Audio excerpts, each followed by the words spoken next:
Hello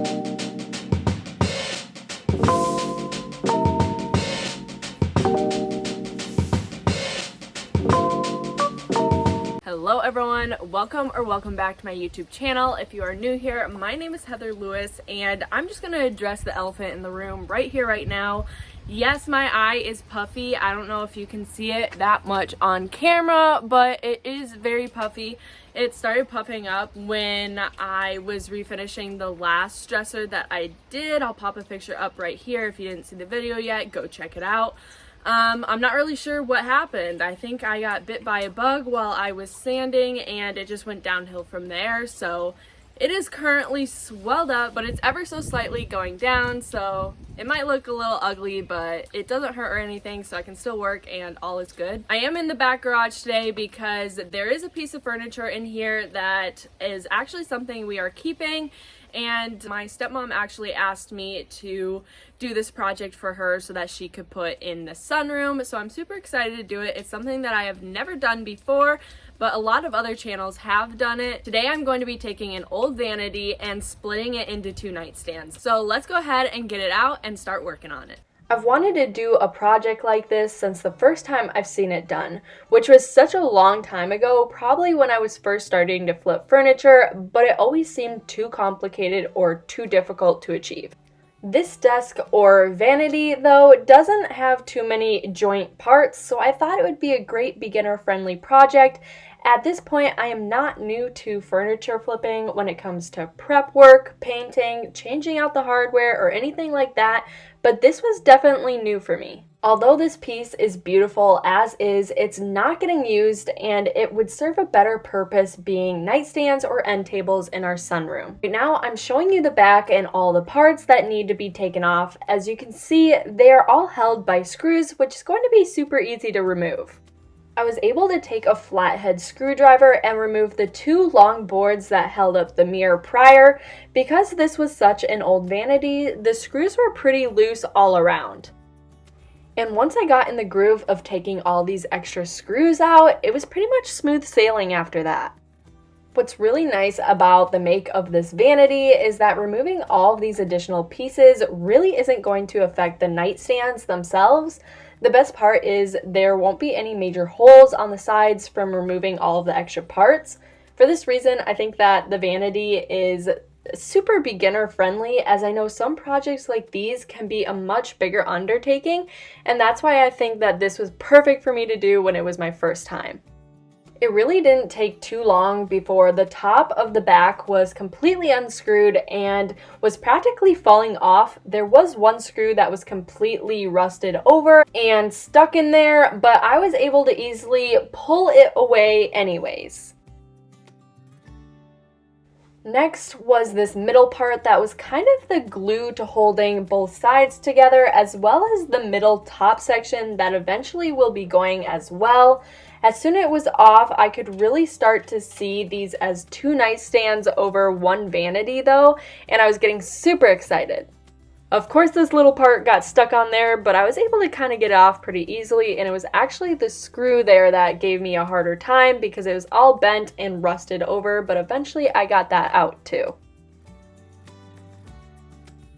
At this point, the only thing left to go was the middle section, and looking underneath, it looked to be a pretty easy system to remove. So I cleaned up and set aside the extra parts so I could then tip over the vanity and officially turn it into 2 nightstands.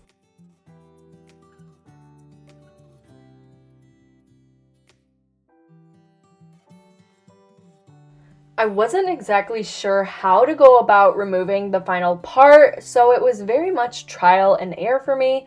Little by little, I was able to pry up different parts, and I did find that kind of getting under the gaps with my screwdriver and using the hammer to tap it in further really did help. And then kind of from there, I was able to lift up off the screwdriver, and typically something would snap off and go flying, which was always a good thing because I was little by little getting things off of the vanity.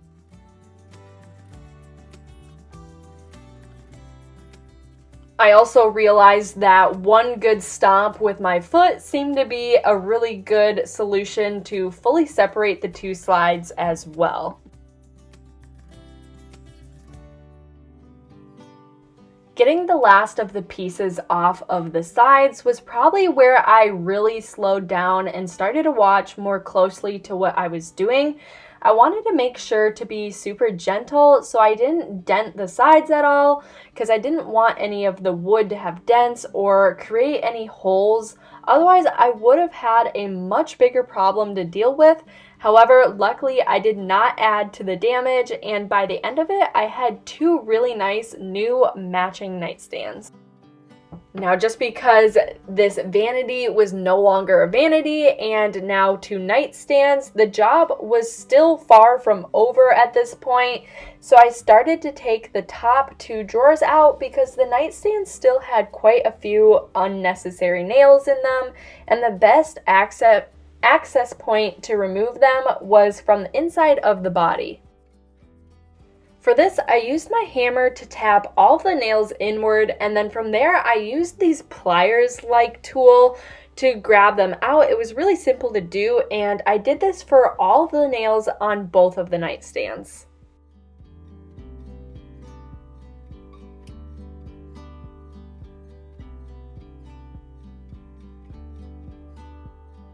Finally, things were starting to look a little more familiar to my typical furniture flip. At this point, it was time to take off all of the hardware. I am actually going to be keeping the hardware for these nightstands because my stepmom does like the hardware and she wants it kept original. However, she is okay with changing the color, so we will do that later on. Now, if you guys have made it this far into the video and you like the type of content that you are viewing, please go ahead and give this video a big thumbs up and subscribe to my channel down below, as it really does help small channels like mine grow.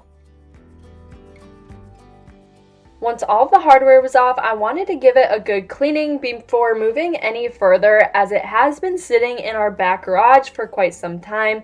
As you can see, I am using Dawn dish soap in warm water with a nice cloth. I am just about out, so I'm going to have to grab some more very soon. Make sure to wring it out a little bit before you actually put it on the nightstands or any wood furniture, because a lot of water is not good for it.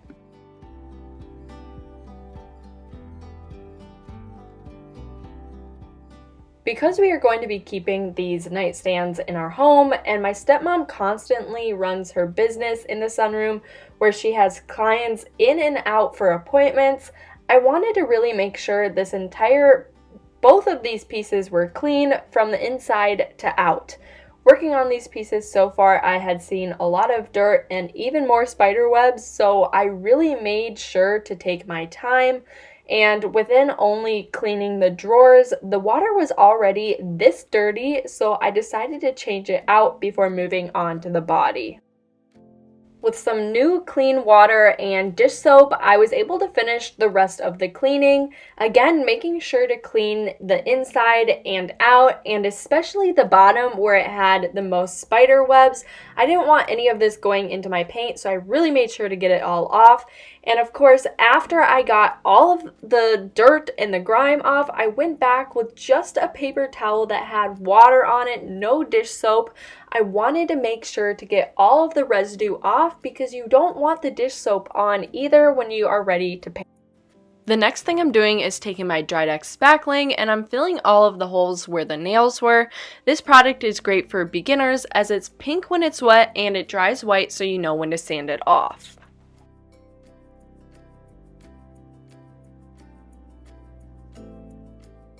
And after about an hour or so, it did turn white, so I was able to come back and start sanding. I believe I used a 220 grit, which was perfect for smoothing out the excess spackling, but it also was giving the body a good scuff sand. And this piece was pretty old, so therefore the surface was a bit more rough than usual. Scuff sanding will help the paint adhere better, but also knock down some of the old finish to smooth the surface out, especially for this piece. Now, of course, since the primer would be going on next, it was super important to wipe back all of the dust. For this reason, I just used hot water and an old rag, rinsing the rag off frequently so it was always clean. And after all that prep work, both sides were smooth and you couldn't even tell these nightstands were once one piece. In my opinion, this is where the fun part begins. Like I said, primer is next. If you've watched my videos, I bet you know what primer I like to use. However, if you are new, you can probably see me using the Zinsser 123 primer.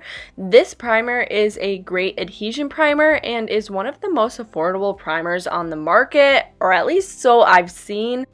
However, if you are worried about bleed through, I would not recommend this primer. It's definitely an adhesion primer and not a bleed through primer. So if all you need is adhesion and a promise that paint will adhere to it, then this is a good primer. But if you're dealing with bleed through, I would definitely not pick this one up.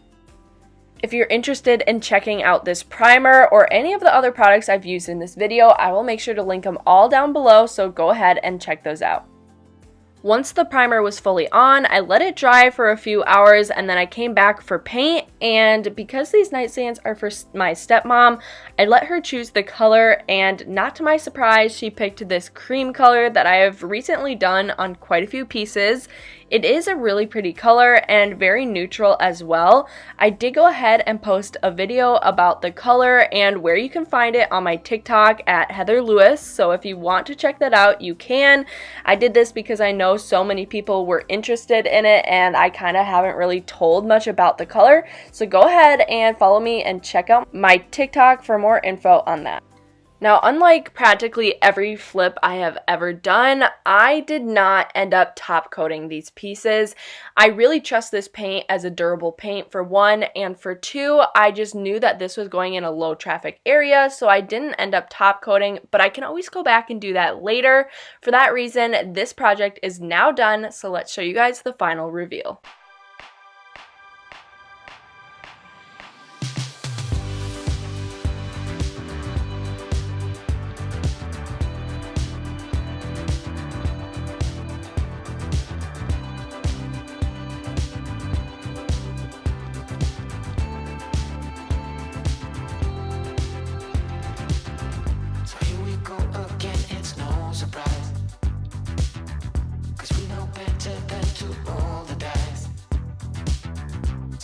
Love and try to make it new.